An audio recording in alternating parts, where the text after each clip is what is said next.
You're watching Thompson & Co. TV, and this is the place to be for all things and anything related to real estate in our nation's capital. Today's topic, anatomy of the home purchase. Whether you're a first-time buyer or it's been a few years since you've made a home purchase, I'm sure you're going to need a reminder of at least some of the basic steps that we take along the way to get you from here to there. Step number 1, please, you have to get pre-approved from whether you choose one of the 5 major banks or a mortgage broker. Either way, both options are solid, and it's going to make you a more informed and more empowered buyer.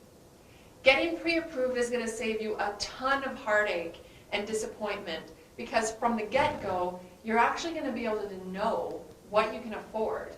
That means you're not falling in love with a house that you can't have yet. Number 2, choose the right buyer's agent for you. Choose a buyer's agent who actually loves working with buyers, and make sure that you choose a buyer's agent that actually works in the neighborhood that you're hoping to move into. How do you know that it's the right buyer agent for you? Well, a few things off the top of my head. First of all, personality. Is it a good match? You're actually going to be spending a ton of time with each other, and there's moments that might get pretty intimate. Not that type of intimacy, but you know what I mean. They're going to be all up in your business and helping you along the way, and you want to make sure that you actually like your agent. Number 3, make sure that your buyer agent is accredited with an ABR. That is the Accredited Buyer Representation Designation. That accreditation empowers your chosen real estate agent to serve you at an even higher level. They can give you more value-added service and make you a more informed and educated buyer along the way. Take the time to have a full buyer assessment with your chosen buyer's agent.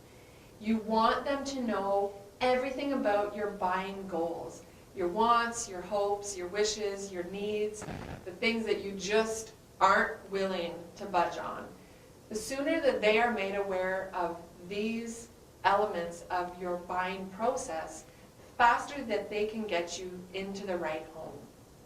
Get out there and see some properties, even if it's just a few over a few-hour period at first, to get to know the type of homes available in your purchase range, as well as the neighborhoods that you're thinking about.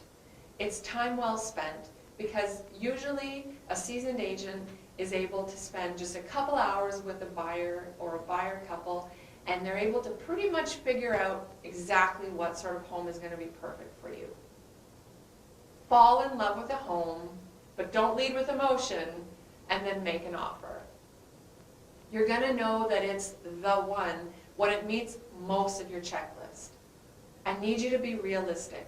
Unless you have an infinite budget, there are things that you're going to have to budge on and come to terms that it's a maybe later opportunity in a different type of home or at a different point in time. You might even be able to make those changes to the home while you're living there. So, the next step after that, as I mentioned, is make an offer. After your offer is accepted, you're going to want to take that period of time to fulfill the conditions. Usually if it's a freehold home, it's about 5 days that you have to fulfill conditions such as checking to make sure that you like the insurance terms on the property, getting a mortgage or financing in place, and a home inspection.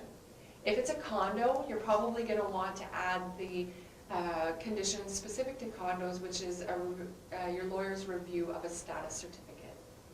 That last condition usually has about 10 business days to fulfill.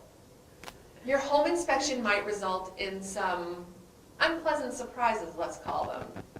You at that point have the opportunity to either accept the home as is, and sometimes you're going to need to have to do that depending on how hot the market is, to negotiate a price reduction reflective of the cost that you're going to have to incur as the future homeowner to correct it. Or finally, and typically my least favorite option, is to request that the seller fix it to hopefully your standards. But that's a whole other topic. Call me if you want to talk about it.